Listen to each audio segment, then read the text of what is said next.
advised. Adam Carolla and Dr. Drew. Loveline, coast to coast. Hey, it's Loveline. I'm Adam Carolla. That is Dr. Drew. Phone number, 1-800-LOVE-191. Dr. Drew, board-certified physician and addiction medicine specialist. Tonight, Eddie K. Thomas and Sean McGuire are both here from Off Center. This new show on WB, 9 o'clock on Sunday nights. And I've not seen the show yet, I got to be honest. But I have a good excuse because we work Sunday nights, so we're not at home at 9 o'clock. TiVo it, baby. Or usually just leaving the house. Is your TiVo working yet? Yeah, I got it back. Okay. Let me tell you, you lose that TiVo, it's like losing a child. Now I know how a parent feels when a baby dies of SIDS or something. It's crazy you had that TiVo sitting there for 3 years before you hooked it up. Didn't you? It was only like 28 months or something like that. But the point is now it's like the heroin needle. It just sat there for years, and now I'm hooked. I don't know what to do. So I'm going to TiVo off You're going to center. enjoy it, Carolla. Yeah, why is that? It's because it's funny. It's good, funny material, especially for the WB. No, I mean, just, yeah, no, I know. I'm saying it's such a great network that we just add to it. Right. Are they paying to work for? Yeah. I mean, what networks have you experienced? You have I've been faithful. This is my second television show ever. And, am I on mic? Yeah.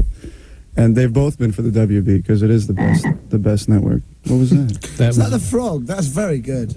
Miss Michigan J. Yes. It's our boss. Does it still exist, the frog? Yeah, they kept the frog, but I think they lost the dubba. Right. Drew, please recount the time that I told everybody 6 years ago when we were doing those promos about the dubba, how I was saying, this is so gone, this is so bad. This is so retarded. This is so retarded. This will never work. I want to talk to I want to meet the retard who came up with the dubba. And how long did that baby last? It went a little further because you're like, I'm not going to say it. You're like, here, say it. Okay, WB. No. 19 more times. Ready? Go. It's something out of a sitcom. No, it's not WB. It's WB. They probably did tests on how many dubs is enough and how many is not enough. If you did too many, what's scary? That's right. If they'd only done that, they would have found out zero. It's all about the research. Yeah. When we only do it 14 times, the audience doesn't think we've committed to it. Or maybe it's hypnotic. Maybe after a certain amount, that's it. Your brain means you won't be able to change channel for the rest of the evening. After the 28th dubba, women start taking their pants off, men start reaching for their wallets. It has a hypnotic. It's exactly what the WB wants, I think. Yes, you can enslave the world under the under 30 world. All right. So anyway, this is Sunday night, and we trust Eddie. Sean, we're not so sure about, but you're gonna like him. I also have a foreign accent, which can only add sort of suspicion to the proceedings. Well, I don't trust Sean because he's got that fake accent. Exactly. He's good looking. I told you I'm from Florida. And Speaks the Queen's English. I was reading in his bio that big pop star in England and playing Wembley Stadium and all that stuff. Because big means different in England than it does here. We think our roads are big till you come to California, and then you realise that it's the size of London, just one of your roads. Right. Well, that's a big pop star in England doesn't quite mean what it means here. But it's an interesting point. Like, does it when you're in England, obviously it's nice if you're a household name and your neighbors know who you are and your old school teachers kiss your ass and all the old boys and everything. But is there a feeling like you have to make it in the United States in order to have officially made it? There isn't a feeling that you have to make it in the United States to be a star or to be, a lot of people have a lifelong career that make lots of money and very happy for years and years and years. But like, if you're a band or if you're an actor or a solo singer, it's not like we wait for it. But then it's like there's a lot of talk before an artist or an actor goes to the States, and then if they make it, that being made in the States is what makes you a bona fide proper star, I think. And so because it's the size of the country. Right. It's the size of the vastness of it. To crack America means you've cracked like the majority of 270 odd million people. So it's a big thing. I don't think we need it, but when you do, people kind of go, oh, all right, made it in America. Oh, big cheese. You know what I love about the Brits is he knew there was 270 some odd million people. I could ask you 100 times. If I stopped the average 19-year-old junior I'm college beginning to learn this chick about your country. and asked her how many people, and they could, a zillion? I don't know. They couldn't tell you the president was. Well, They couldn't tell you the vice But in president your was. defense, in America's defense, I've learned that you guys don't need to leave America to live a full and rounded life. You can go to Hawaii for your summer, you can go skiing in Big Bear, you can go this, that, and the other. You never need to leave America. So a lot of people just You don't need to leave Southern California. No, I don't intend on it until they kick me out. No, it is very true. I always love it. By the way, I was in Big Sur, which is just if you haven't had a chance to get there, I'm going in 2 weeks. Funnily enough. Absolutely spectacular. Sometimes, especially if you have a little time and you have a little money, you think you're a wuss for taking a vacation that's in your own backyard. You feel like you're not really doing it right. Like Drew took his kids, they went through the Panama Canal, for Christ's sake. They met with Fidel Castro. They were all over the place. Meanwhile, I'm driving my car up the 101 to go down to Big Sur. But if you're relaxed at the end of it, then it's done its job. I had a great time, but I was standing in Big Sur, and here came a bunch of just off the boat Asian tourists taking pictures, and I thought, yes, now I feel good because you bastards came. It took you a month to get here, and I drove here, and I felt good about it, and I think they should do that.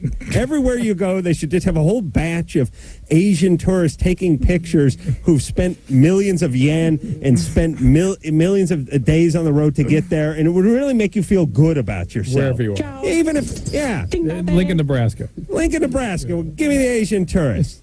I want to go see the biggest ball of twine in Idaho. Send the Asian tourists, make me feel good about Chicken that myself. plays tic-tac-toe, things like that. Yeah, there's something that validates your decision if someone else decided to cross the Pacific to come see it too. Quite right.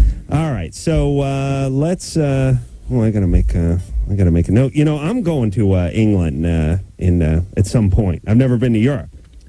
Yeah, I imagine at some point you might go a lot of places. no, I got tickets and stuff.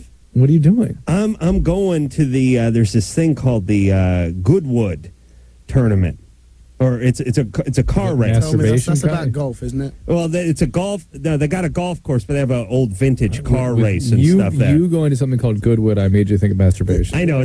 Well, see, that's where I was. It's I was crazy. going to avoid that, but thanks for. Yeah. So anyway, I'll talk to But Sean when about are you that going? during the break. I don't know. Whenever I get some time off. Never, probably never. All right, let's talk to Alex. Alex? Alexis. I mean Alexis. Yeah. Oh, yeah. Sorry. It's okay. You're 18. What's up? Okay, well, my fiance has been with 55 people. And I've been with 64 people. Ooh. Yeah, and I'm 18, and, like, we've, like, found that we have, like, this really weird obsession with people. Like, we'll sit and, like, be on Datelines and just, like, invite people over, just, like, see how people are and, like, how they act and, like, how they dress. It's weird. And we don't know what it is. We just, like, can't help it. Well, then you blow them at a certain point, right? Well, I mean, you're not writing a paper. You're banging your way across the country. sometimes. And I need a hair. What was that? You stinking whore. Oh, please. Is that all 65 guys you slept with? Yeah. 64. 64, I beg your pardon. How dare you? I beg your The night's not over yet. She's not a slut. See, Yeah. Sean's got a good point. It's true. Alexis, so Yeah. you're obsessed, you're sort of sexually compulsive, right? Both Yeah. of you. Maybe sexually addicted. And what is it you hope to gain by meeting these people? I don't know. It's like we get like this Herpes. weird thrill out of like just. All right, so this is thrill-seeking behavior. Are you doing any drugs? Well, I drink a lot. Okay, and so you have alcoholism in your family? Way back. When did you lose your virginity? At When I was 9? 13. 13? Mm-hmm. You've been on a pretty good clip there. Yeah. And you see, a chick can do this, but how'd your goofy boyfriend getting laid? Is he paying cute. for this? He's No. He's what? He's cute. Oh, no. No, Eddie's cute. He doesn't get any. I mean, really, who is he? He must just be banging some heinous cows, right? No, but a lot of them are really cute. No way. Yes. Seriously. No way. 37 through 50 were not cute.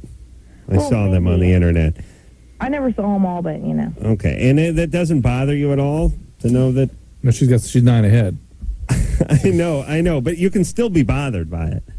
It bothers me, but I've done the same thing. So. He's doing drugs too. Yeah, same as me. All right. Well, this is symptomatic of sexual addiction, sexual compulsivity. Were either of you abused when you were growing up sexually? No. Mm-mm. Adam, were you abused growing up? No. Wait. Hold on.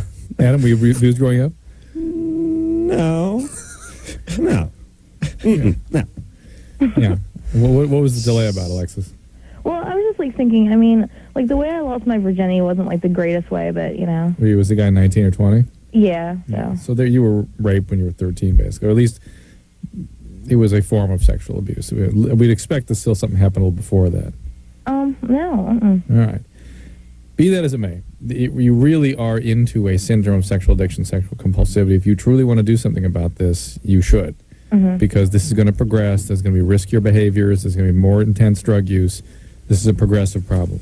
Mm-hmm. And you're sort of fitting a classic pattern for that. Yeah. It's we just can't help it.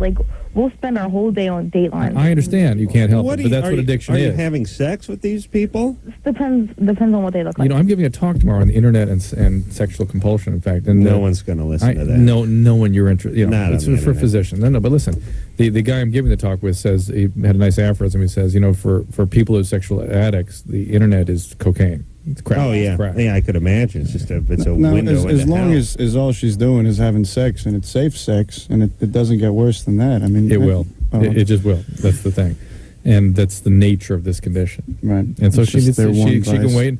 She can wait until until something really starts to happen that may motivate her to do something, or she can do something now. Alexis. Yeah. Yeah. First off, don't get pregnant. Don't let this guy get you pregnant. The pregnant. Okay. Is that where you get pregnant by two people simultaneously? Pregnant. The pregnant. That's French. Italian. French. Duh. See, duh. Pregnant. No, that's le pregnant. This is Italian. The pregnant. Lay pregnant. Lay pregnant. Yeah. All right, Alexis. Just come on. Keep just to put a bungee cord around your knees or something, would you? No, listen, Alexis, you ought to see someone about this, and if you want to go check out She a is. SA meeting, 64 guys. She's seen or about an it. AA meeting, a 12-step process would be great for you if you're willing to do it. Oh, all right. As a woman, you could do it if you want. I mean, if you want to act out, you can just act out every night with a new guy. I mean, if you do the math, she lost her virginity 5 years ago, maybe 5.5 years ago. She was 13 at that time. She's basically been with a guy a month. Yeah. Imagine if you could do that. Where would you be? Well, first off, one a month doesn't even sound like that much as a single person. It does start to add up. If you as a guy could act out like that, it doesn't sound like much. You know what I'm saying? Yeah, if you could have gotten away with that in high school as a guy, you would have gladly done it. And if you'd gotten, if it was the kind of thing where every time you were feeling depressed or your self-esteem was low or you felt like acting out or you were a little bit loaded and you wanted to make a phone call, you could get a little comforting, get a little fix up. You'd be doing it nonstop. It's interesting. I was with a group of teenagers talking a couple weeks ago, and they were. They're not listening, Jerome. They were listening at the time, and they asked about. They were discussing why a girl at 15 would have sex with lots of guys, and all the girls in the audience chimed in. Well, she needs validation. She's looking for love, relationship. And I go, hold on a second, guys. If you were 15 and you're able to do this, why would you do it? The men in the audience universally. It's fun. No, it feels good. It's cool. And that's it. At which point the women cringed. But that's it. That's why a guy would do it. All right, and Drew, don't do those. Those internet chats. All they do is they don't believe it's you. It's every third question. This isn't really Drew. This is not really you, and that's it. And then the rest of the question is where's Adam? And when I do mine, it's where's Drew. This isn't really you. Where's Drew? This isn't really you. Where's Drew? And then an hour later, you walk away and you go, why did I do that? Why did I do that? Gina? Hi. Hey. I have a little problem. I only seem to attract married men. Or at the very least, been in serious, committed relationships. Where do you meet these guys? Through friends, at bars, just out and about. I've met a couple at work. And it's just... Well, how is it that do you know these guys are married before you meet them? No, it comes up in conversation or they're wearing rings. And so why don't you sort of cut things off right then? Why do you continue to pursue the relationship? Oh, but I don't. So as soon as you find out they're married, you sort of wrap things up, and yet they pursue you right then. Yes. Well, how can they? I mean, you're sitting at a bar, you're staring at the guy's wedding band, and you would get up and excuse yourself. Did he tackle you? No, but let's take, for example, my favorite bar. It's a rather small place, and it gets awfully crowded. And they will just keep finding ways to run into me. Well, so what? What are you saying? My question, I suppose, is, is there something that I'm putting out there that... No, it's what you're not doing. Okay. Yeah. These guys are a-holes. They're fishing around, but if you don't cut them off, they'll keep coming around. Plus, you must be throwing them a crumb here and there. Yeah, you have to be. Yeah. How's your self-esteem? You a big gal? No. Right. You're fat. Drew, please. Please. I say big. That's my euphemism. No, I am not a big England, girl. like the roads. I self-esteem is way up there. You feel good about yourself? Yeah. Okay, so why don't you just find yourself a single guy? This feels to me like the girl last night. Remember who kept taking the boyfriends away from her girlfriends? I don't listen to the call. I know, but this is that kind of feeling. Like you need that. Right. You need that validation of someone else's. Yeah. So that suggests your self-esteem is sort of falsely inflated, perhaps. Big? Maybe. Yeah. Well, I mean, here's what I'm getting. I'm getting. Maybe you don't feel as, I don't know, as confident or as good. I mean, as you think you do. As you think you do. Yeah. And then that goes for all of you. However, any of you feel, you're S. She's playing video games. Is that what that is? I'm sitting there going, what the hell? I'm sorry, my cell phone is ringing in the background. Oh, They not know okay. you're on the radio. That's one of those. Coast. It's one of those. They're calling to check to see if this is her. You're on the radio right now? Wow, man. That's one of those married guys. So. Oh, okay. Unacceptable. So listen, Gina. All right. I wouldn't dwell on this. All right. I mean, I don't think it's an issue unless you make it an issue. You need to cut these guys off and feel whatever it is that you feel when you do that. And if you start feeling like you missed that or you hurt just examine your own feelings when you cut these guys off. It'll let you know why you don't do it. Yeah. There's a lot of women having uncontrollable sex tonight. Yeah. A lot of girls can't help themselves. I think Gina was flattered by these guys and just kind of wanted to share the news. Isn't there a thing of you can play with a married man and you know that you can walk away and say, well, look, you're married. You know, you can have all the fun you want, and then when you want to call it a day, you can walk away. Yeah, women like flirtation. It's a mess. And danger. It's a mess. Well, I mean, it's like, guys, we're hungry. We don't want to sit and look at pictures of food and play with them. Here's some food you can play. No, don't put it in your mouth. It's like, this sucks. It's worse now. Now I'm more irritable. I'm more hungry. Now I'm hungry and angry. Girls are like, ooh, look at that picture of that cheeseburger. Look at that. I'm going to draw one.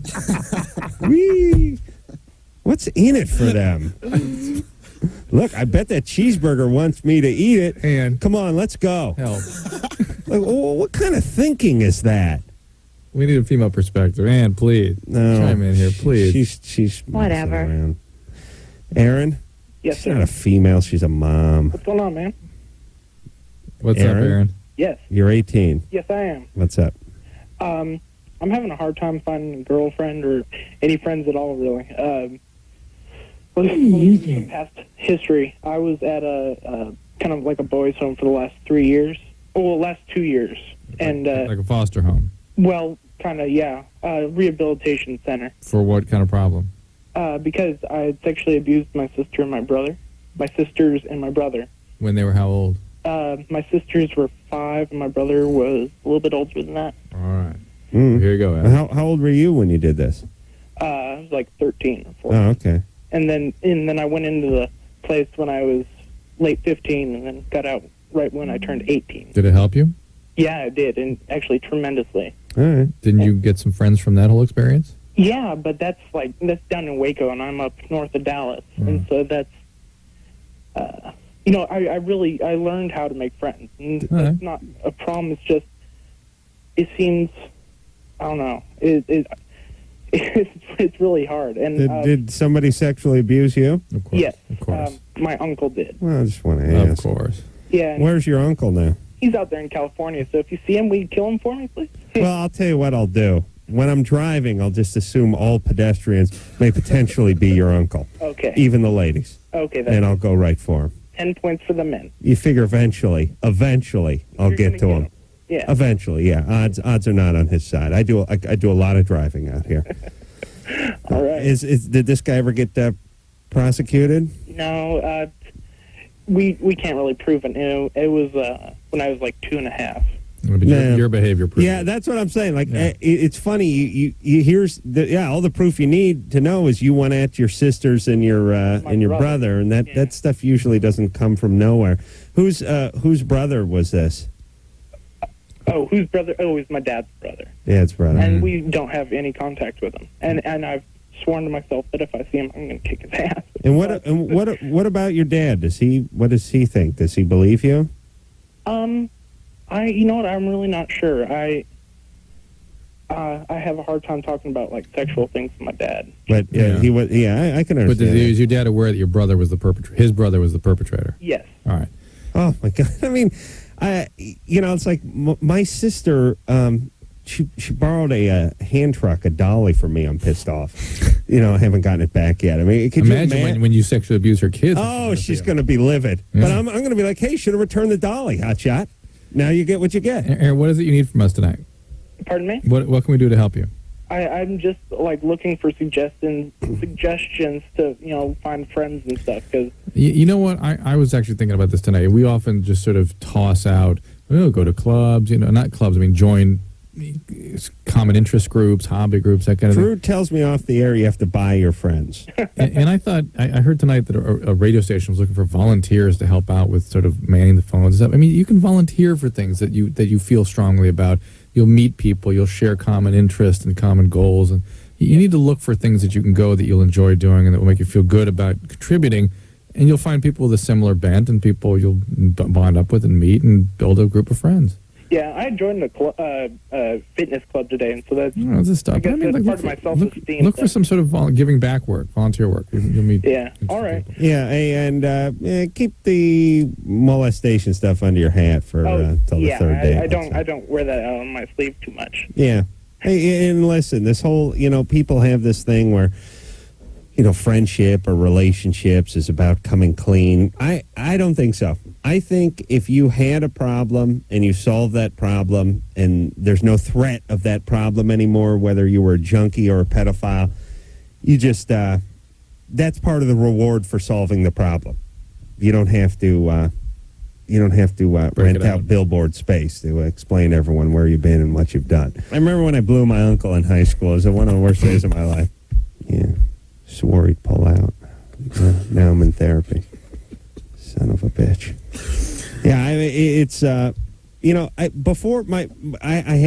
have fairly young nephews, 2 and 4, and just from doing the show and just maybe growing up in the valley, I just thought that uncle molesting uncle was a little bit of a cliche, but it was like it's just something you do. A valley tradition.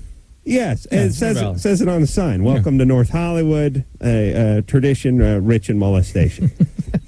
And then there's inexplicably there's a picture. There's a statue of Amelia Earhart near there. I don't know why, but there's a lot of Amelia Earhart statues in North Hollywood. But anyway, the point is now that I have nephews, I couldn't imagine touching them. I mean, it's like it's unthinkable. And I'm an atheist. And I'll do stuff if I think I can get away with it. It's beyond the realm of reality. But aren't you more exempt because you're atheist? Doesn't that make you a better candidate for being straight living? Most people nowadays seem to use religion as some form of shield or smokescreen because they're, I'm not saying that everyone, because I'm religious myself, but it's really bad to cover for some heinous the fact that a lot of impulse. people have these problems or these urges, and they immediately get themselves looking after scouts or boy groups or girl groups or whatever, and it's they're kind of seen as the pillars of the community until one day it's they molested 17 kids on a bus, and I'm with Sean all the way here. People, there's I know we're running late for break, but oh, what the hell? I got to do the show every night. Let's just talk here. Yeah, I love my nephews. So I'm in love with him. No, I mean, I really love him. I like to have sex with him. You missed my point. Okay, here's my secondary point. I listen to a little talk radio during the day, and I listen to oftentimes a guy named Dennis Prager, who's very good. Big behemoth Jew guy who's on some, I don't know what station he's on, but anyway, he's good. I like the guy, and he makes some real good points, and he loves religion, and his thing is if you're walking down a dark alley, what do you want? 10 atheists coming at you, or 10 Christians coming at you? And depends what century. Well, that's a good point. It depends what you are. You could be black. You could be a Jew. You could be ass out of luck. But his thing is, and of course he always makes the point where he says 10 guys who just left a prayer meeting, or 10 guys wearing baggy pants and their hats on backwards and that kind of thing. And of course everyone says, okay, I'd rather have the 10 guys who are leaving the prayer meeting if I'm walking down a dark alley. But here's the question I'd like to pose to Dennis Prager. In prison, what percentage of people are atheists for violent crimes? Not the guy who's dealing the peyote tabs at the Grateful Dead concert. Violent criminals, incarcerated. Death row, if you want to choose that. How many are actually talking to God? More than 50% atheists? I don't think But so. a lot of them find God once they know that certain death is imminent. I'm with you on that, but I would bet you the majority of them going in were raised with some kind of religion in their family and had a belief in God while they were murdering these people. And I bet it's way less than 10% violent criminals, atheists behind bars. So you do your math. We'll be right back. We'll take a little break. Yes, Drew? Yes. You all right? Eddie and Sean are both here from Off Center, WB Sunday nights, 9 o'clock. We'll be back.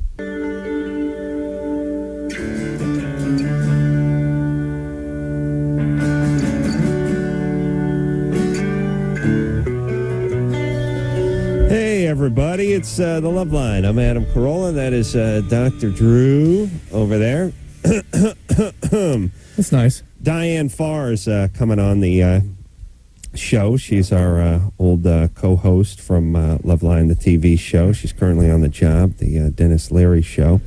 So she's on tomorrow night, yes? Yes. And I talked to, I'm still trying to work it out with Ethan from Survivor. Got a call put in, and anyway, it looks pretty good for either Wednesday or Thursday. Eddie K. Thomas and Sean McGuire are both here from Off Center.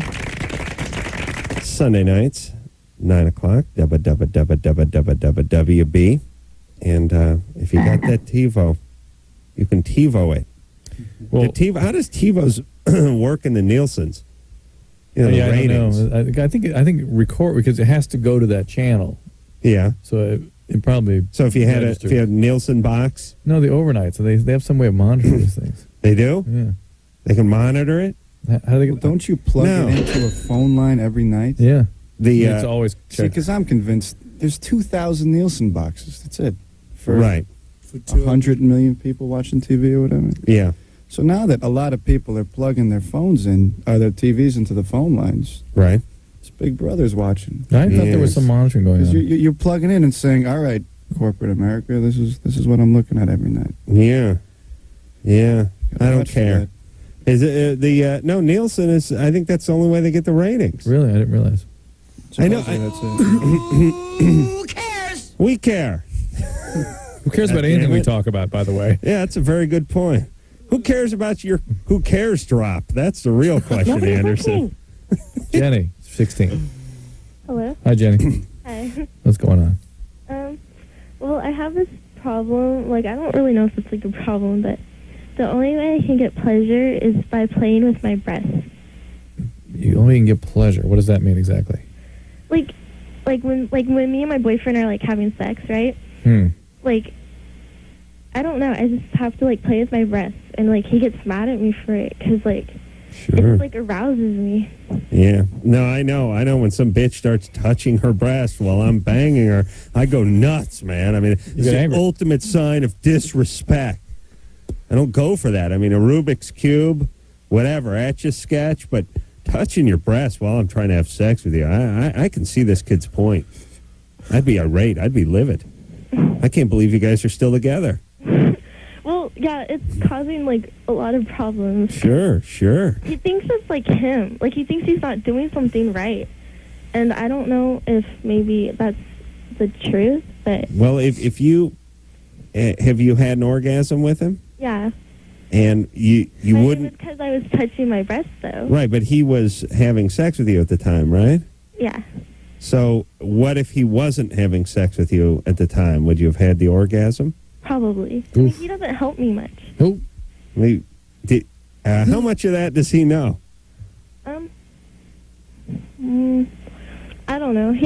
I tell him that, like, Yeah. the most pleasure I get is when I touch myself. But As a way of telling him that's why you're doing it, or as a way of letting him know that he's not contributing?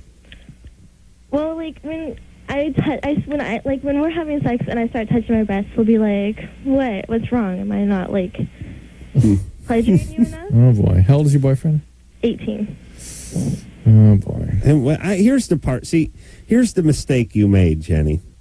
Talking to your The boyfriend. mistake you made was telling him that Anything. Yeah, his penis was like a Novocaine syringe. you could feel nothing below your waist, and you had to kickstart yourself by manipulating your own breast.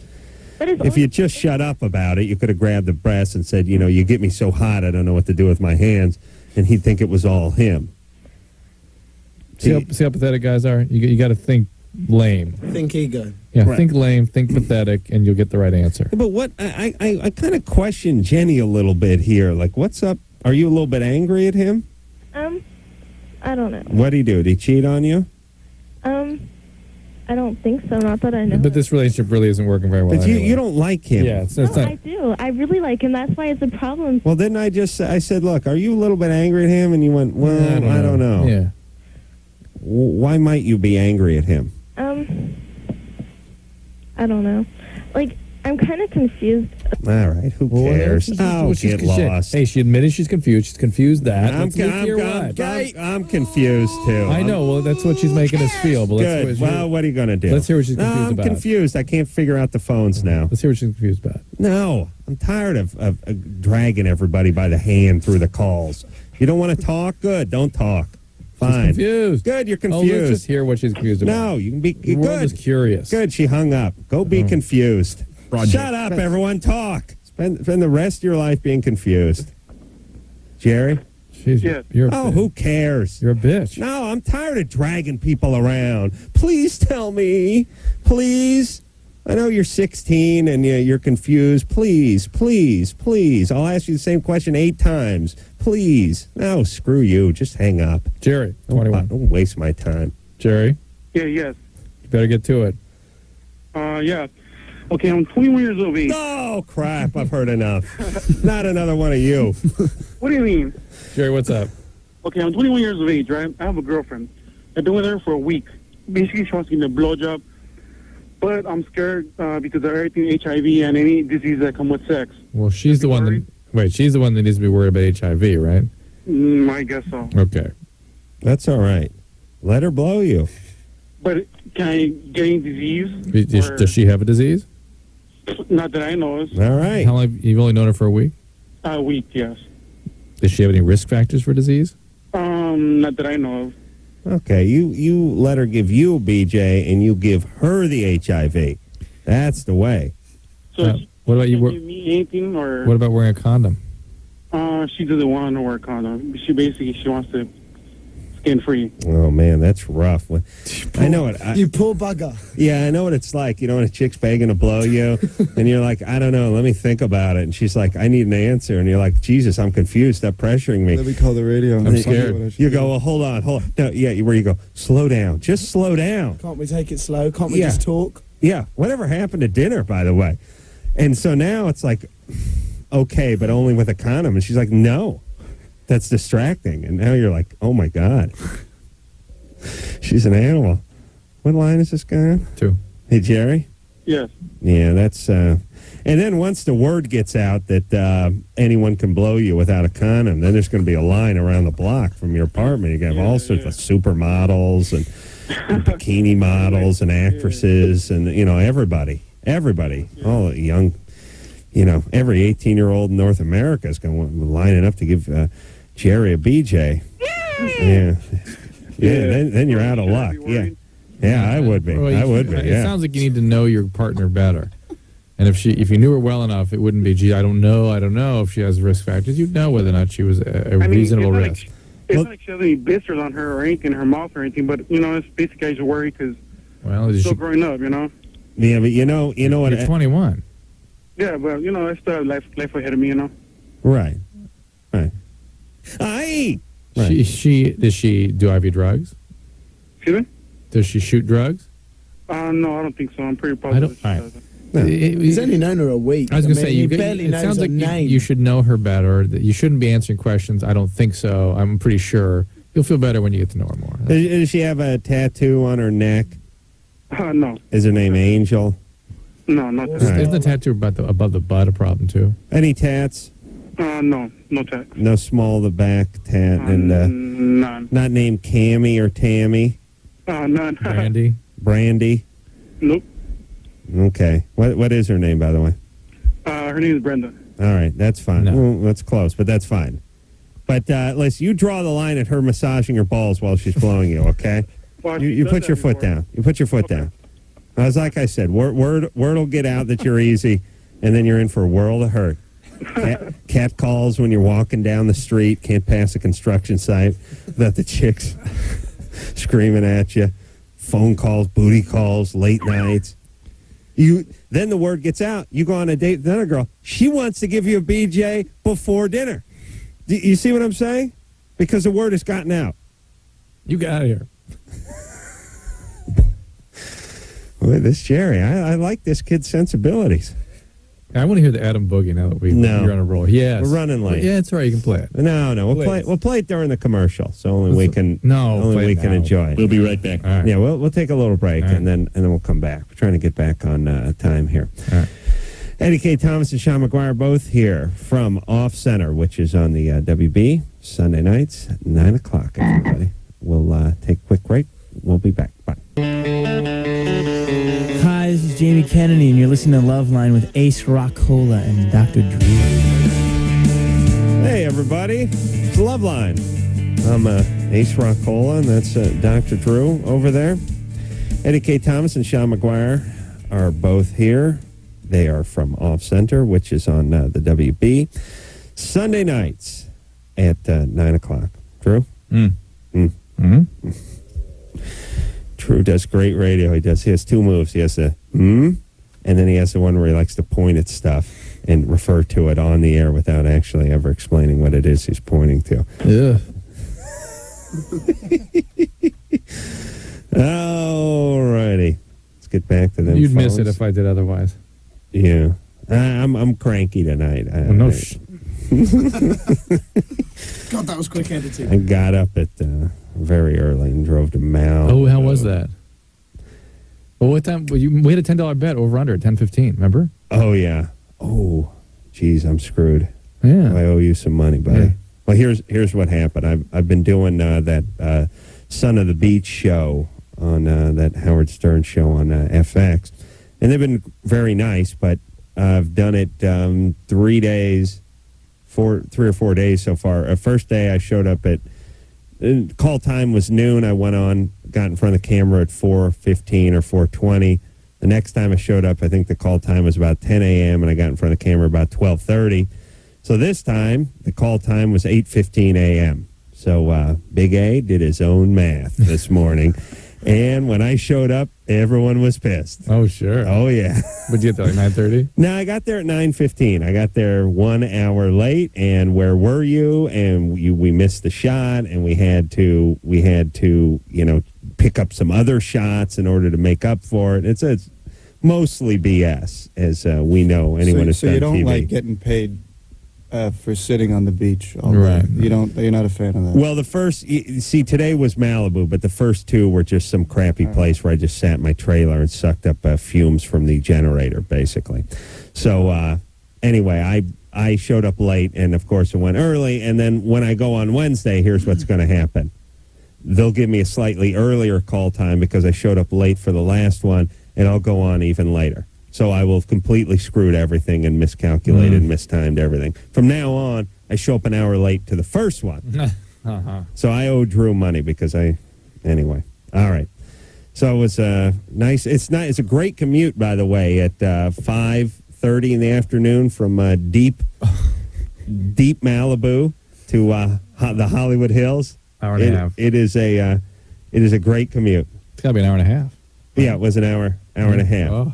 Hour and a half. Thank God for radio. And let me just scream one more quick thing regarding this because I'm tired. What is it with folks that refuse to give the cross street? Do you know what I mean? For what? Like they'll do this. You'll go, where's this birthday party? And they'll go, it's at 27201 Ventura Boulevard. Yeah. And you'll go, is that in Canoga Park or is that in Studio City? I have no idea where that is. How about just the effing cross street, please? No. Yeah. Please. Yeah. So here were my directions today. It's on PCH. Uh-oh. On PCH, it's 20. It's 2300 PCH. Pacific which, Coast by Highway. the way, means yes, Pacific Coast Highway, which goes on, which starts San Diego in Oregon Yeah. and ends Vancouver. in San Diego. Okay, so what's the cross street? What's the cross street?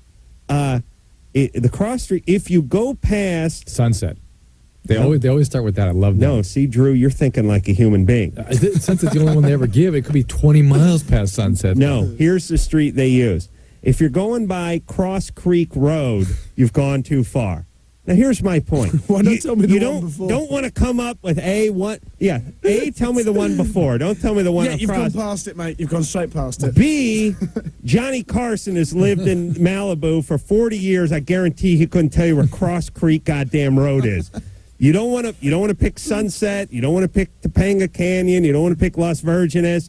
Do you see what I'm saying? Yes. You don't want to pick Pepperdine University. You don't want to pick a landmark. You're going to pick a small street that ends on PCH that I've never heard of.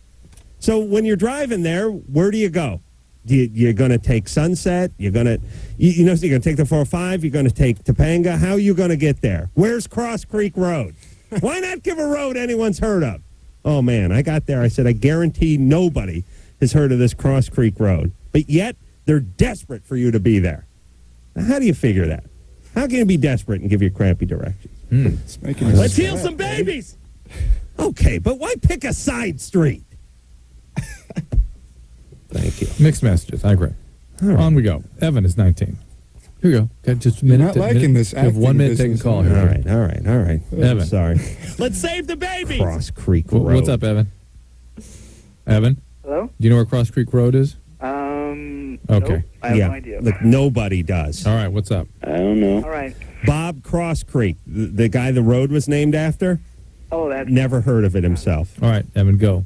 okay. Well, the other day after having sex with my girlfriend, I gave her oral sex, and right afterwards there was this from her vagina. It came the sound. It sounded like a fart, and for lack of a better word, I just called it a vajart. Ooh, that's very good. That is brilliant. Vajart. I'm taking that home with me. Thank you. I You'd learned be from the Adam. king of England with that Vajart. She was vajarting everywhere. It was a party. Very funny. Ha! Later on, we play name that tune. Vajart. It also sounds like an instrument a guy could play in like a country From band. Hungary. I'm from Hungary. I play the harp.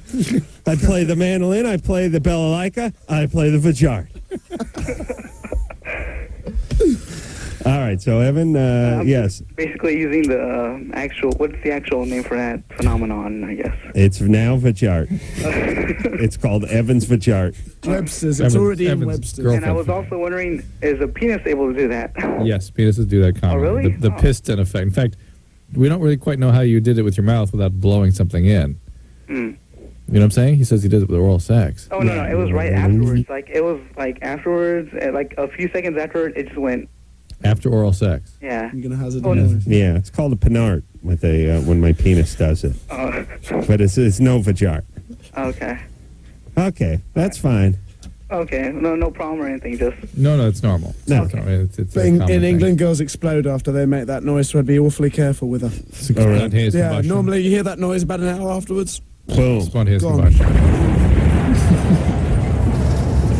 All right, Drew, you want to take another call here? Nah, let's go to break. Hey, come on. Really? Vajart, how much better is getting that? You can't top Vajart. That's true. All right, Eddie and Sean are both here from Off Center. WB, Sunday nights, 9 o'clock. We'll take ourselves a little break. I'm going to hop on in and tell you Vajarts for For mercy. For mercy. And we'll be back.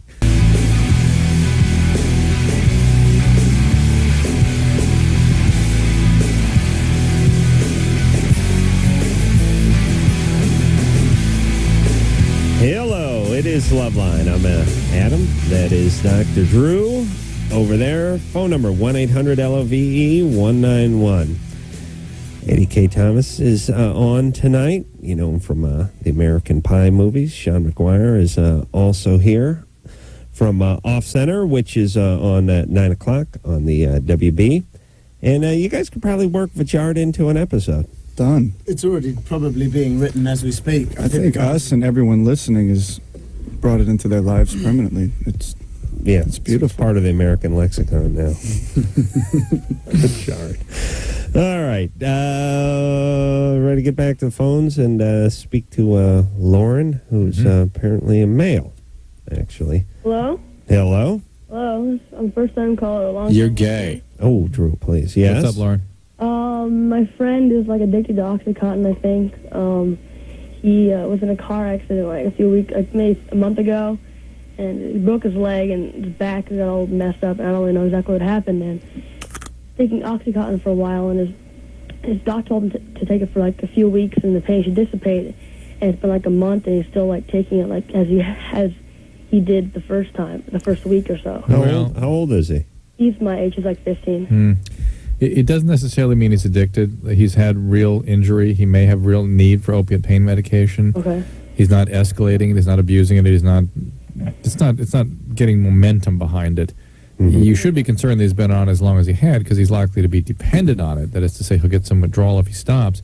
Interestingly, though, 14, 15, 16-year-olds tend not to get much withdrawal from opiates. He tried like stopping, but then he'd get like really sick, and he said he got like fevers, and he's still like yeah, it feels like crap when he tries to stop. Idiot. All right, but listen, have him talk to his doctor about exactly that. Again, just because he's dependent doesn't mean he's addicted. It means he has a little bit of withdrawal, and that could be easily treated. Is this a relatively new thing? OxyContin? It's getting pretty popular with the kids these days. Yeah, like it. and you know the concept of giving pain meds to younger people. I don't. Well, until he broke their leg and back, they'd get pain meds. But there is a movement definitely towards use of more pain medication. There's sort of this. It was frowned on for a while. There's this idea that somehow we're withholding pain medicine, or because some people become addicted, other people are suffering.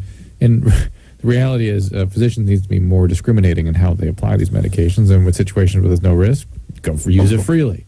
When there's a risk for addiction, don't use it. Yeah, I know, right. I mean, sparingly. I know morphine was getting a pretty bad rap for a while there. But it's like, hey, if you're dying of pancreatic cancer, how about just juicing the guy up? That's what we do. But, you know, I never thought about this before, but I had a serious injury when I was young. I was like 12, maybe 13, and my shoulder was out of socket and broken for days on end and all that. I didn't get any. Yeah, I had a bad knee injury. I remember it was excruciating. No one even suggested pain. I never even thought about it. What I'm saying is 20 years ago, the concept of giving pain meds to young people, even with fairly severe injuries, maybe not burns or something, but broken bones, They didn't seem to be a concept. I think you're right. I wasn't practicing then, but I think so. I mean, you didn't. You busted up your knee. You didn't get anything. No, it wasn't even suggested. My shoulder was out of its socket for 4 days. I was in excruciating pain and never nothing. I was had to pee in a mayonnaise jar because I couldn't move. Speaking of peeing in something. Boy, I had a humiliating experience today when I got home from this son of the beach. I'd urinated in an ice bucket at my house. Why? I'm ashamed to say why, but I was jumping rope in my living room. Yeah. And I just had to take a leak. You couldn't walk the extra 8 steps to your bathroom? Well, first off, Hot Shot's about 12 steps. Okay. Not 8 steps. And part of being part of the complete bachelor lifestyle is doing things. I like to live like my parents are gone for the weekend. It's more like you're like an unpotty trained dog. You took a crap in the middle of the living room. Hey, I did it because I can. I did take a crap in the garage a few months back, but that's because I just couldn't go up the 12 stairs. I couldn't make it up the stairs. Okay. But the point is, you did it too, didn't you? Which one? It's crap in the garage.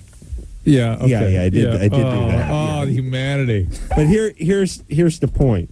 The point is I like to do those things that say, "Hey, I've arrived. Here I am. Smell my urine. This is mine. I got a nice pad up here in the hills, and I'm urinating in my own ice bucket. And I took a leak in this ice bucket And left it. and I set it back down on the bar, and I didn't think anything about it. And maybe 4 or 5 days. No, not 4 or 5. Maybe 3, 4 days went by, and I didn't think about it. And then I was driving home, and I thought, you know what? I think today's the day the maid comes. I was thinking, and I always scan my mind. What did I leave out? What form of pornography or filth did I leave out? What is she having to sort through? What shaming? What shaming telling piece of evidence did she stumble across?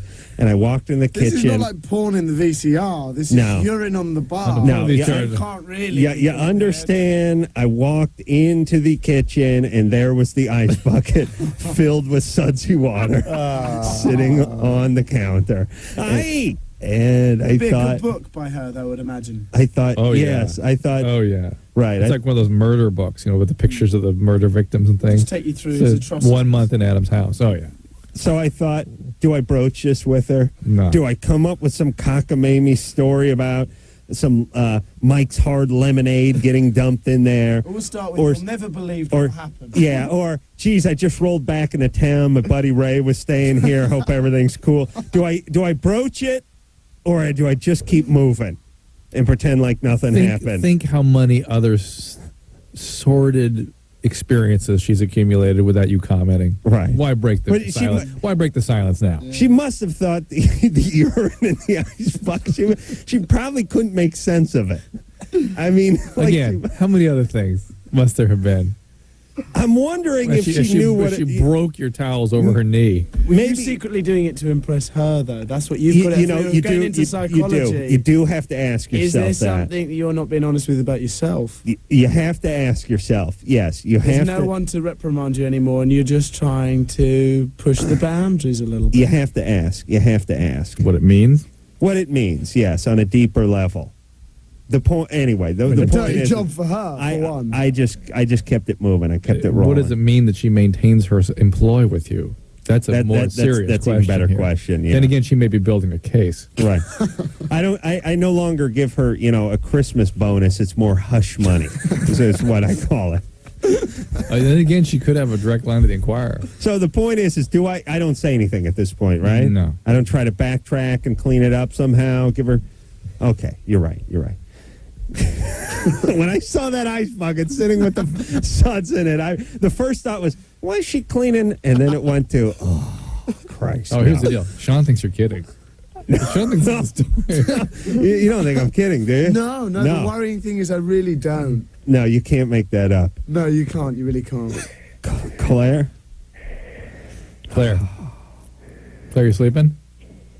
Yeah. Adam, Hello? there you are. Oh, hi, sorry. You're 14. Yeah. Yeah. First of all, I love Off Center, and it's a great show, and I love Loveline, of course. And it really interests me that, Eddie, you went from, doing the American Pie thing and then now a TV show, and I find that cool. But anyway, I'm calling because I'm 14, and I'm really interested in guys that are a lot older than me.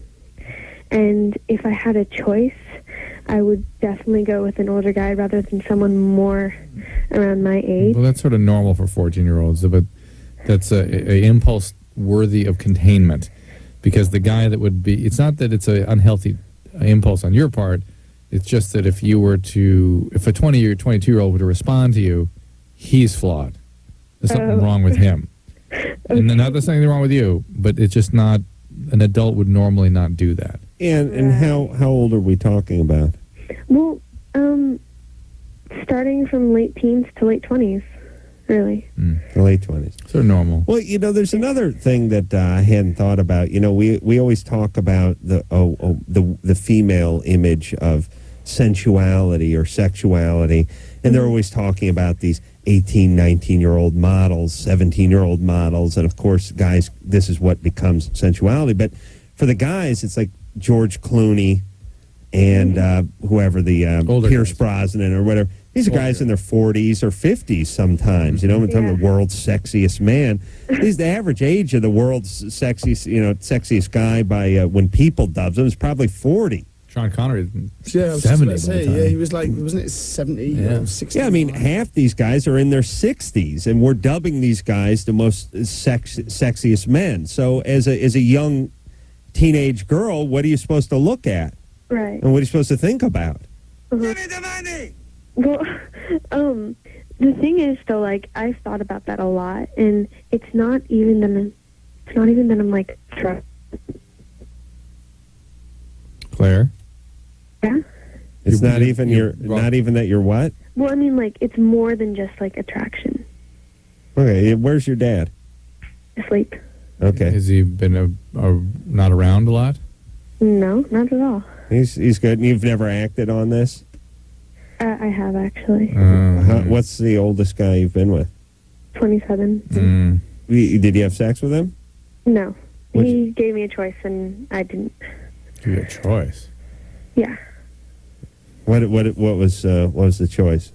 Well, like, we were, like, yeah. Put your head here, I'm going to kill you. What? That was the choice. What was this? What was the choice?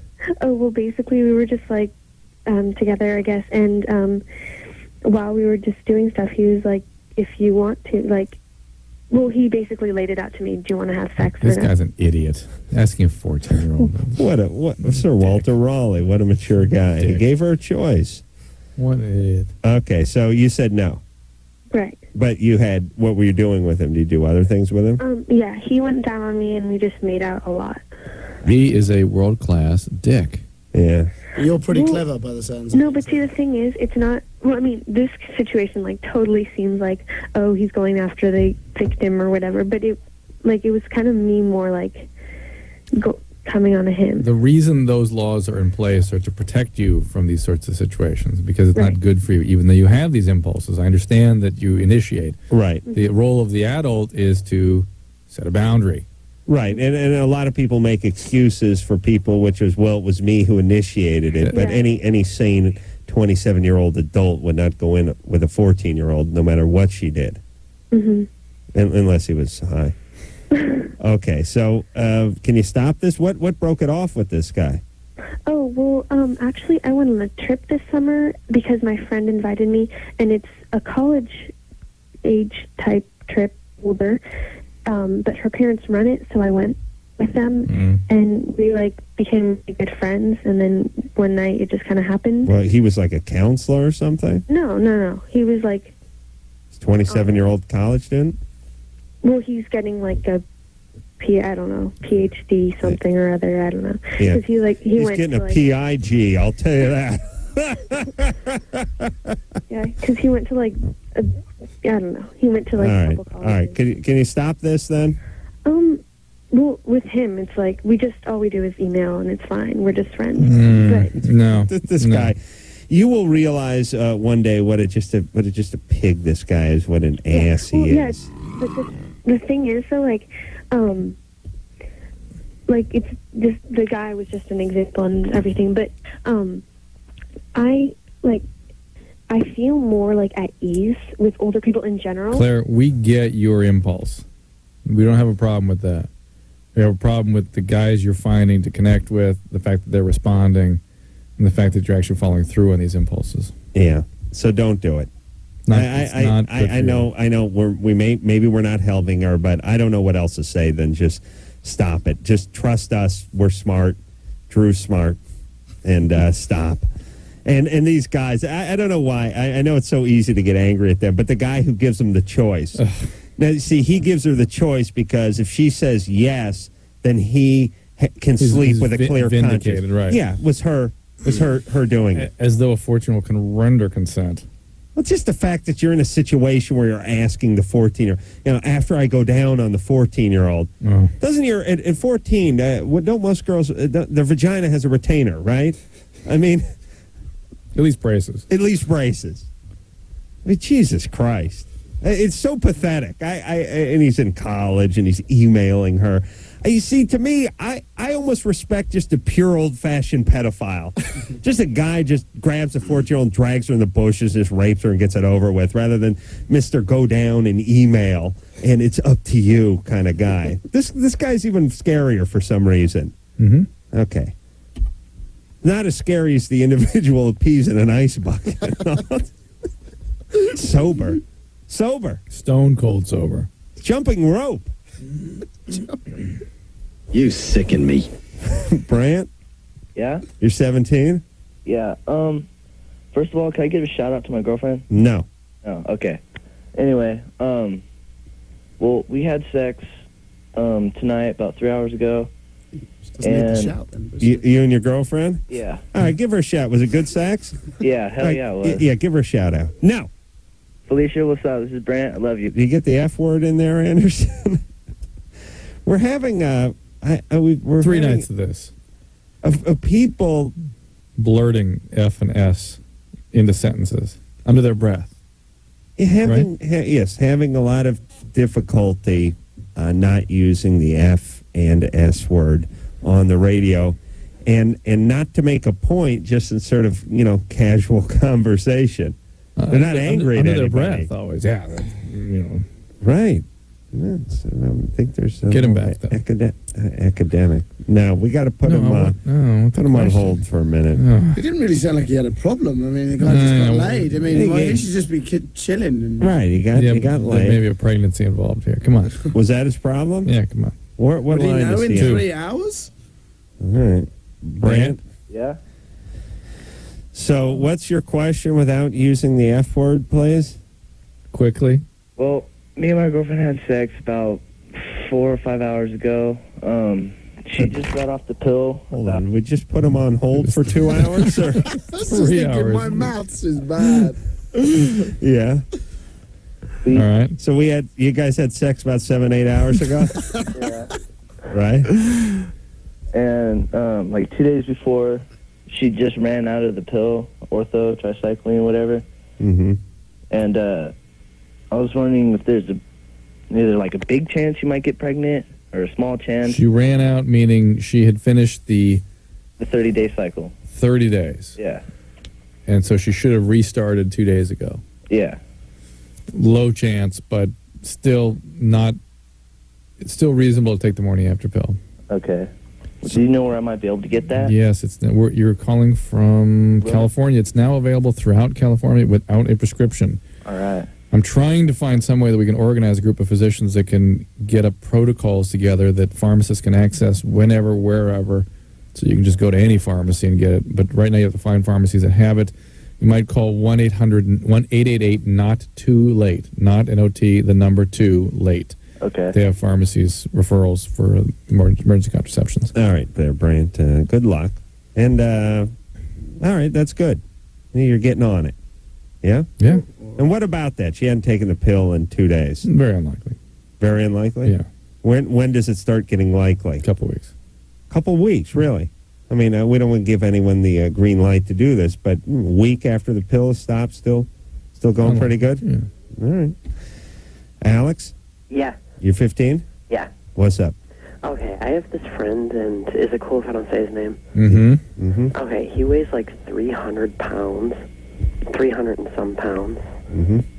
and he takes Adderall, he smokes a lot of weed, and he drinks enough, and he comes from a family of alcoholism. Why don't you call the doctor who's prescribing the Adderall and tell him or her what you see and let them take care of it? Well, I don't know his doctors.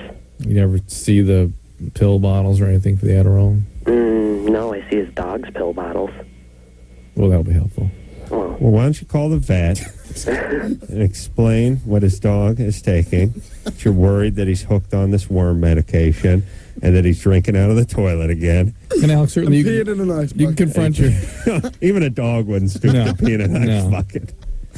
Dog has a purpose when he's peeing around the house. That's how I mark my own house. I mean, I talked to our 8th grade teacher. Oh, well, hold on a second. What does this dog's pills have to do with this, Alex? No, those are the only pills that lay around the house. Only bottles he's seen. Yeah. I know, but it's still kind of a weird. Is this bogus? No. No.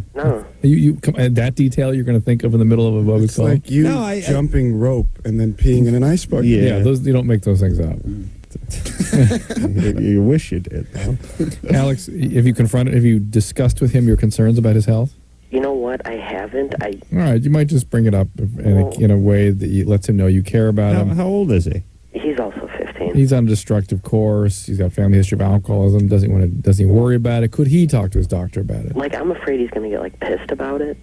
So, a couple weeks ago, I went to my old 8th grade teacher, our old 8th grade teacher. Yeah. She knew us both real well. And I told her about it. And she told me to tell him about Second City. I'm calling from Chicago.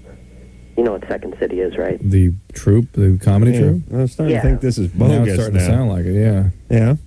And she said maybe, I could get him interested in that, and maybe that'll get his mind off all of these, different kinds of weed and alcohol. Sure. Improv will cure many an addict.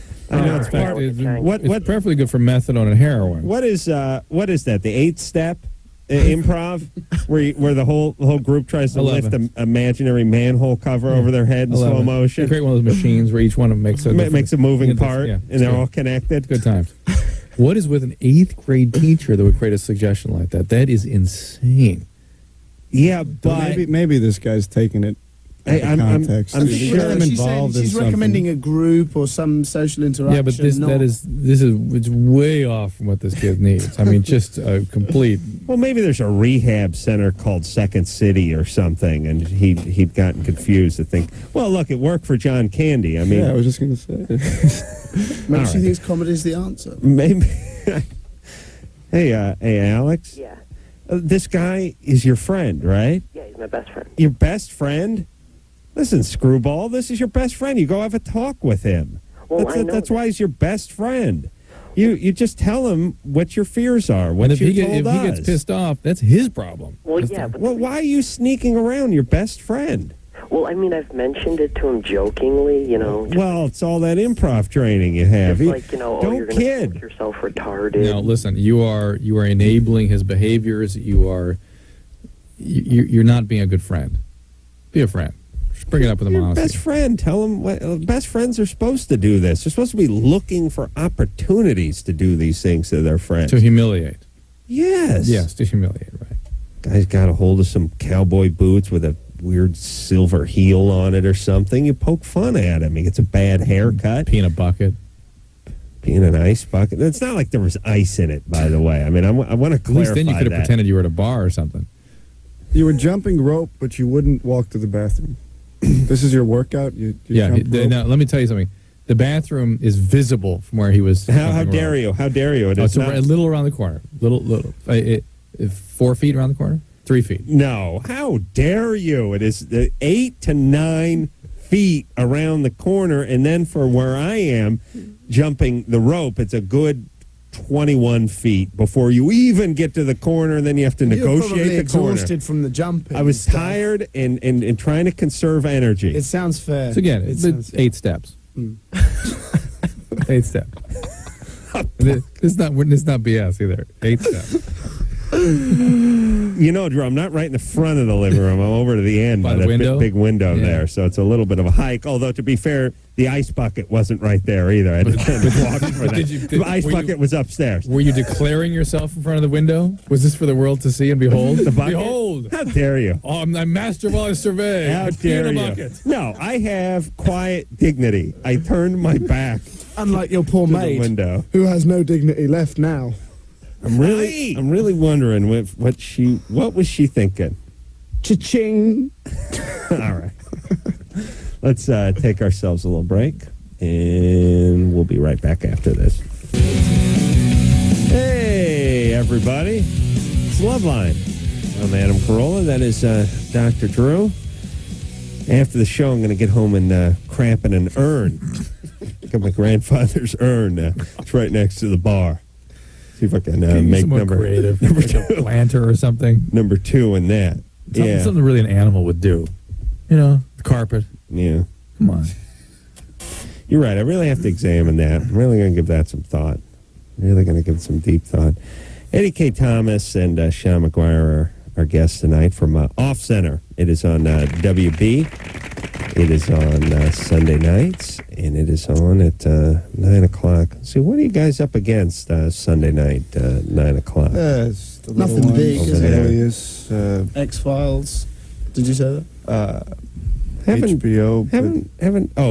Oh, that Sex in the Trousers show. Not heard of that. Not heard of that. Not a cable fan. Not a cable fan. But what we give, they don't offer anywhere else. Right. What we commercials or our brand of entertainment. Oh, that's what It's I meant. Speaking of unique, that, it's true. It's very, very special. brands of entertainment. I had an interesting experience today. My daughter stayed home sick from school, and she discovered 70s television today. Ooh, I was a big fan of 70s television on sick days. See, Adam and I gotta say. grew up on this. We actually lived the 70s television. And Was it Rhonda and No, Laverne and Shirley? no, What's no, I Dream of Jeannie and Bewitched. I like that. And try explaining to it. That's 60s TV, by the way. Was it 60s? Yeah, late 60s? Probably. And try explaining to it, like, why did they do this, Dad? Well, there was a show called Bewitched, and she was a witch, and she couldn't use her magic, and so they made another show with a genie, and she can't use her magic either. She marries. I mean, trying to explain that to a child, it's like, wait. What was going through these guys' heads? Wait a minute. When they created this An stuff? awful lot of Bewitched. She used her magic on Bewitched. Yeah, but he didn't want her to. But that was the drama. That was the tension. That was the That's the dramatic tension. tension. And Right. Our Dream Genie, she marries him. Same thing. No magic, Genie. Isn't it the same girl? Wasn't it the same? No, then my daughter went through that too. But they look alike. They're kind of alike. I said, well, there was. And JR was Bewitched, wasn't it? Yeah, was no. No, JR no. was. Oh, I Dream of Genie. Yeah. But let me. Oh, boy. These two broads found the only two men in the United States who would not go for their magic. And they're both. You know the thing that's amazing about both these stories is they both have a-holes for bosses. Yes. Who do nothing but chew them out when they go either to the advertising firm or over to Cape Canaveral. Well, this is when the man was getting his reputation. Here's all I'm saying. Maybe if you had a job as an author of children's books or you worked with UNICEF or something, maybe you could see not having your genie or witch wife whip you up a castle or just the Budweiser pony kegs, the big Budweiser car to be dragged around by Clydesdales on yelling, I'm the king of all I survey. But you got an a-hole boss and a kind of crappy job, you're going to be all over this. Like every Monday. Are you going into work with that asshole Larry Tate chewing on you? No way. Yeah, if you had a magic wife. And then in our Dream of Genie, this one episode she was watching, he's hanging all over JR. Larry Hagman. And he's like, they have nothing to do with it. And that confused my daughter. How does a 9-year-old was confused by this? Right. Two totally hot chicks who just want to sexually please and do magic to please their man, and they'll have none of it. They're so worried about their They boss. should remake this show. What is that? This would go down well now. Right. Oh, my God. Could you imagine? I mean, it strikes you weird. And when you're trying to explain it to a 9-year-old and she doesn't get it, it's like, right. What? I just think to myself, what was that pitch like? Can I just say, how high were the guys in the room when they pitched those shows? Along the same lines, I've got a 15-year-old sister who actually turned 16 today, and she came in from school when she was 9 once, and she said to me, Sean, is it true, right? All my friends at school say that Michael Jackson used to be black. That's not true, is it? Oh, She my actually God. said that and had no idea. Wow. That's true. Wow. All right. So I Dream of Genie, not so hard after that. Wow. But they couldn't have been any higher than the Hogan's Heroes pitch, which is no. It's a prison camp. Yeah, Nazi Germany. No comedy. No, Phil, you're not hearing me. Comedy, prime time, half-hour comedy. No, yeah, laugh track, whole thing. The guards, yeah, Nazis. No, but lovable, friendly guys. One big fat lovable one named Schultz. They get along with him. I got with a monocle on, it'd be hysterical. Big Yeah. hawk-faced guy with a monocle. Yeah, he's spoiling him. Yeah, what? They'll outsmart him all the time. Hold on a second. Hey, Phil, before you get insulting, were you there? Answer the question. No, you weren't. So you don't know what went on, do you? No, Phil, answer. Okay, thank you. You don't know. Oh, please. You're going to play the Jew card? Seriously, Phil. Come on. We're trying to do some comedy here. It couldn't have fallen far behind Gilligan's Island. And I know, but just the Hogan's Heroes pitch. I mean, it's not like it was 200 years after the Nazis exterminated 6 million it was Jews. 15 years. Oh, the guy had probably been working on the pitch in the late 40s. They were still they're still pulling people out of Auschwitz and burying them when the guy came up with the initial premise. Janice? Yeah. You're 21. What's going on? I'm sorry. I was just wondering. Hold on a second. Maybe we should start working on a sitcom about the World Trade Center. Somebody already has. Somebody has. No way. I swear to God, there was a story that somebody had pitched about two of the surviving relatives get together, and the sitcom was going to be based And on the antics ensue. Genius. Really? Honest to God. No. Afghanistan. Afghanistan. We're in Al Qaeda camp. I got it now. All That's right. it. Al Qaeda camp. Yeah. And we're We'll call it prisoners of Al-Qaeda war, camp. and you've already got a we're good idea. sending out Somebody's got a messages. All right. Janice? Yeah. Sorry there, baby. Go ahead. Okay. I was wondering. The only time that I can have an orgasm is when I'm, having anal sex, and I just. Same with you. I'm wondering if it's. If that's normal or what I can do, or if it's not normal, or Why is it is something that concerns you in some way? Well, I can't. Well, when someone goes down on me, I don't have it. But Here's the only thing that concerns me about it is that the question is coming from someone that sounds like she just came off of tour duty in Vietnam. Yeah. That's the only disturbing part about this. And that it means something. Have you been through a lot in your relatively short life there, Janice? She's 21. Right. Does not sound 21. No. I don't understand. Hey, let me ask you some questions. You ever been strung out on anything? No. Never addicted to anything? Smoke non-filtered cigarettes? No, I don't smoke. I drink a little, but, nothing, I'm not like an alcoholic or... Your dad's good to you? or anything. You love your dad? You love your dad? Yeah. Okay. You see him? He's a good guy. Part of your life? Okay. Yeah, my mom. Never been molested or raped? No. Physically abused? No. I had my boyfriend who introduced me to, anal sex, and he was real gentle about it and everything, and I don't know, I just found that it was kind of uncomfortable, but kind of, you like it? I don't know, it's all right, that's exciting fine. too. Again, you like it, and you shouldn't be ashamed of that. We're just sort of exploring you, less your behavior.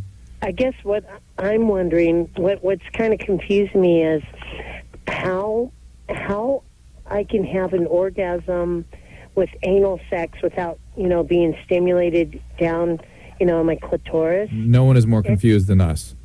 But listen, women work that way. Yeah. Okay. That's just part of, God's plan.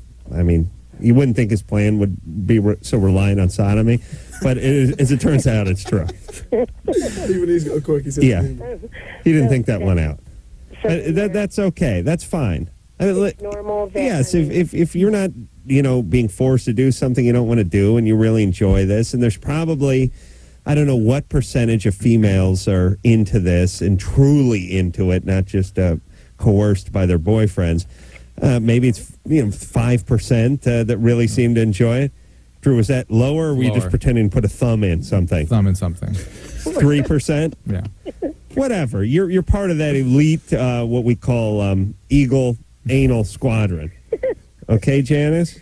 Yeah. So you enjoy it. That's fine. It seems like a lot of work, though.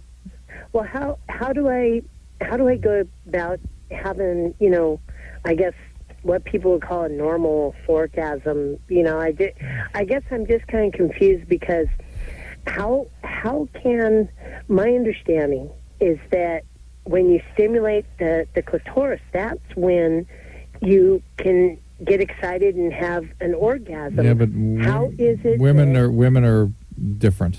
We're just telling you that these rules do not all apply universally to all women. Okay. They do to most women, but not to you. All right? Okay. Do you have any kids? No. No. Okay. What do you work? Are you a nurse? Well, I guess I could tell you, yeah, I am in the medical profession. What do you do? I'm a nurse. I'm a nurse. I just was getting off work. Wouldn't the appropriate reaction be like, "Oh my God, Adam, how did you know that?" No, you know why? You know why? Because it's like them. if you guess the profession of a bass that you pull up from the ocean, it doesn't. It's like Doesn't register. It doesn't register at all. Yeah. All right. What is this, Janice? Doesn't that even give you more evidence that something's up there? You know what I'm saying? Janice, you don't find it impressive and or coincidental that I guessed your profession? Well, who would be coming home from work at this time of night? How do we know you're coming home from work, Janice? Well, I thought I told the guy on the You may have radio told- because I You may have told the screener. You And didn't by tell the us. way, hold on. Who would be coming home from work at this time at night? Fireman, Yeah. policeman. Anybody. Anybody who worked at graveyard or second shift or swing shift, or anyone who worked at a gas station or convenience store or truck stop or Or any even kind of fast food manufacturing, places. Who would be coming home? Naturally, a nurse. Hey, wait, when we drive home tonight, all the people we see on the road, nurses, all nurses, except for us. Oh, and you guys. That's it. Oh, and Ann. Anderson. Everyone else, nurse. Idiots. All right. Well, anyway, thank you, Janice. You make me feel extra special. Okay. But Janice, I do believe something is up with you. And Something's up with her. Yeah. She's got. There's something I can hear in her voice. Yeah. Yeah. Yeah. Okay. I was going to say, by the way, a nurse on a MASH unit in Vietnam. That was what I got from her, just right off the top. Seen a lot. Yeah. Sees a lot of pain every day. Okay, let's take ourselves a break. Who else would be coming home at that hour? And we didn't know she was coming home from work, by the way. Listen, here's the way this show goes. Once in a while, I guess somebody's profession. Like the one time, I said that this guy's this girl's boyfriend worked at a batting cage, and in fact, he did work at a batting cage. Yeah. Guess the batting Yeah. cage? Yeah. Wild. And there's nothing on the screen or there's no discussion of it, and they take it in stride. They absolutely take it in stride. She didn't stop a beat. Do you guys really believe she was a nurse? Yeah. I do. She just seemed like so. Why would she say she was I a don't nurse? believe she was 21. Well, she was. Oh well. She was hiding it. She didn't want to say what she did because I think she was for fear she had a question She didn't that want was to a go to little work. revealing. Also, someone could recognize the job and the occupation. Her voice was sort of distinctive. You're the anal girl. Right. We'll take our enema nurse. We'll take ourselves a little break. We'll be right back.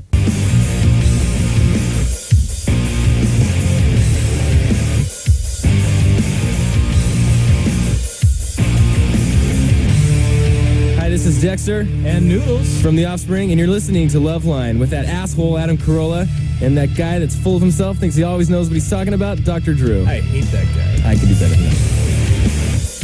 Sean McGuire is here, and so is Eddie K. Thomas from Off Center. That is Sunday nights on the WB, 9 o'clock, y'all.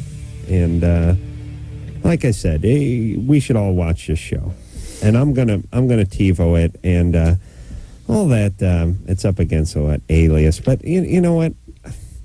Hot chicks have a lot of trouble doing stuff. I mean, hot chicks have trouble like working as receptionists. What's all the hot chicks' secret agent? Yeah, well, that's the one thing Off crazy Center ninja sells, stuff. and we put in gratuitous hot chicks simply for gratuitous at hot chicks every week. There's a We'll laugh, and then all of a sudden, while you're thinking, I don't know whether that was funny or not, then they'll just stick a hot chick there, and you go, "Ooh, she's nice," and then we'll try and make you laugh again. I'd like to see hot chicks relaxing by the pool, not kicking espionage ass. Well, that's more our kind of I thing. thought you liked frolicking. And frolicking. There's a little bit of frolicking. Yeah. After let's say 20 minutes of frolic, then you relax by the pool. Mm-hmm. Then it's back to frolicking. Now, there's a winning formula. I'd like to just come out with a show called Frolic. Just chicks frolicking. in the Nazi prison camp. Guest frolics. Yeah. LeBeau. Oh, my God. And I told you LeBeau spoke at my high school about the Holocaust. You know what I mean? Which one was LeBeau? I think could things have gotten worse? The field trip was to the Laurie seasoning plant in Eagle Rock, and the guest speaker was LeBeau, the little Frenchman, speaking about the Holocaust to us in 1982 from from Hogan's Heroes. He was the Frenchman. Now this is wonderful. Jesus. An actor on Hogan's Heroes telling you about Yes. the Holocaust. Nice. Like Yes. he knows. Yes. Because he was on Hogan's Someone should Heroes. just stood up and yelled, "Sell out." Let me tell you, there's nothing more exciting to a 17-year-old high school student when you find out that LeBeau is going to speak to you for an hour and 20 minutes about the Holocaust in the auditorium. I heard that Larry Storch was making the rounds talking about the plight of the North American Indians, too, around that same time. That's right. The F Troop Indian. Yeah, the Hakawi tribe. The Hi, how are you tribe. What the hell? The hell is going on with Laurie's seasoning plant? Oh, I got to sue somebody for my childhood. John? Yeah, this is where we packet the taco seasoning. Oh, fantastic. If you'd like, you could take a sample home. Yeah, I'll just eat that straight on the bus on the way back. Just pound that straight taco seasoning. Seasoning, taking packets of seasoning for the road. Oh, this is great. What a keepsake. This is going right in my memory glass. Jesus Christ. Like to sock everyone right in the stomach.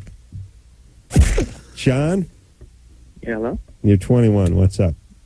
Yeah, I've been with my girlfriend for about a year and a half.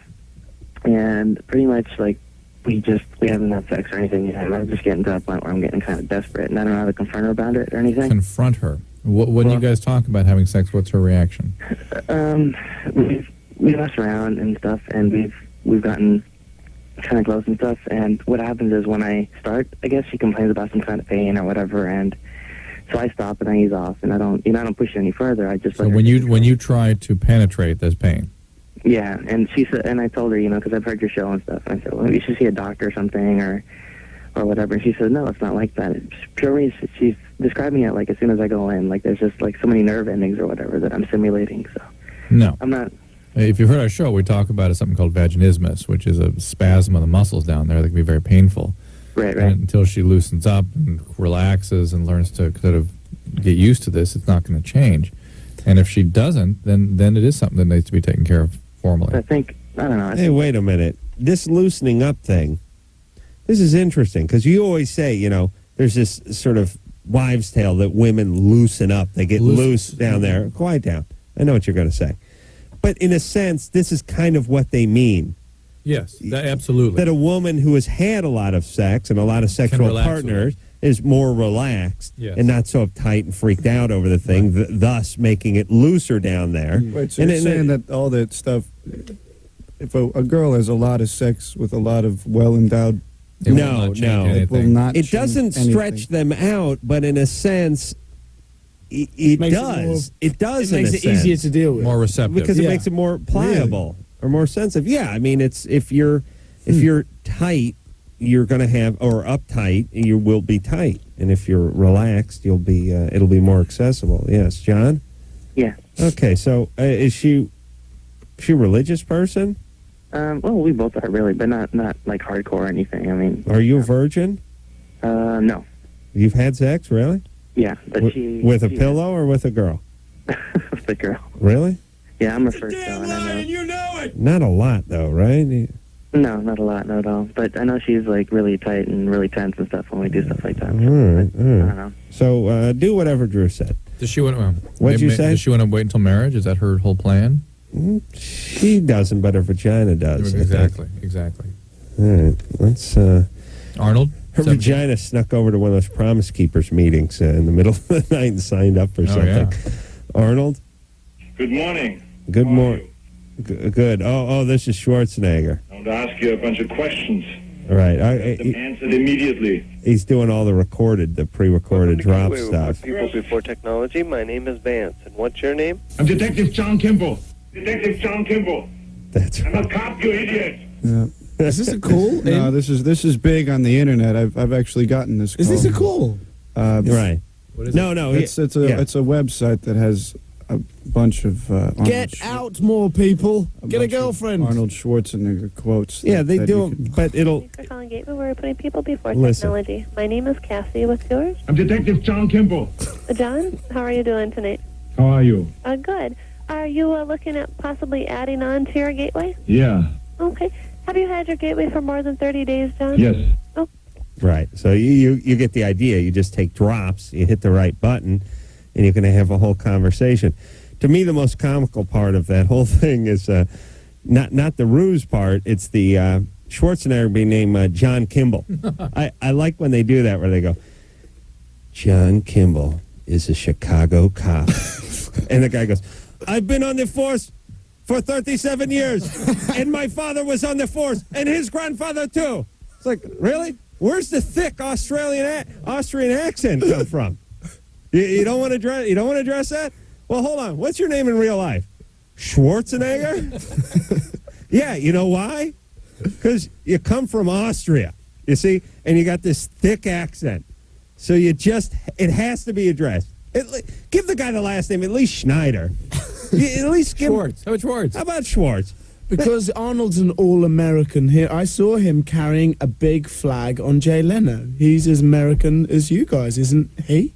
But they give him, like his next movie's Collateral Damage is coming up. He's going to play like some Detroit fireman, and he's going to have a thick accent, but I guarantee his name will be Bob Campbell. Or O'Malley. Bob O'Malley. 27-year veteran. But then there is Sean Connery as a Russian submarine commander with the strongest Scottish accent you've ever heard. No, maybe you're right. Yeah.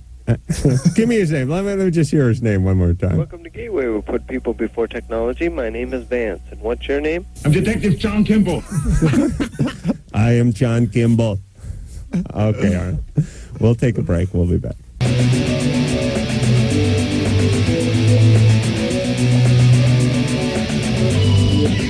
right. Oh, Lordy. You guys are lucky we're out of time. Lordy. Yeah. Lord have mercy. Yeah. I want to thank Eddie and Sean for coming in here tonight and putting up with Drew, who's in rare form. Rare form and quite a mood. You going to get some sleep tonight? Or you're not going back to Malibu tomorrow morning? Nope. Going to get myself some sleep. You got Diana here tomorrow night. It's going to be like old times. Yeah. I love that Diane Farr. She's a very good egg. She was the brunette on the MTV show? Yes. Yes. She's smart and sexy and she's a good time. Yeah. Sure, don't overdo it. It sounds like you're compensating for No, something. I like that, and I would count her as a friend. I know, but you never talk to her or see her. She comes to my kid's birthday party. You didn't. You paid her to. You didn't show. Yeah, but they know I love them. I was too busy peeing in I was just about to say, you really want that around the kids. Very good point. No, that's the point. Off center, everybody. 9 o'clock Sunday nights on the WB. Thanks a lot, guys. Cheers. Thanks for having us. Very educational. Yes. So until next time, it's Adam Kroll for Dr. Drew saying, mahalo. I'm Detective John Kimball. This has been Loveline. The opinions expressed on this show are not necessarily those of the staff, management, sponsors, or this station. The producer for Loveline is Ann Wilkins Ingold. Loveline is a presentation of Westwood One Entertainment.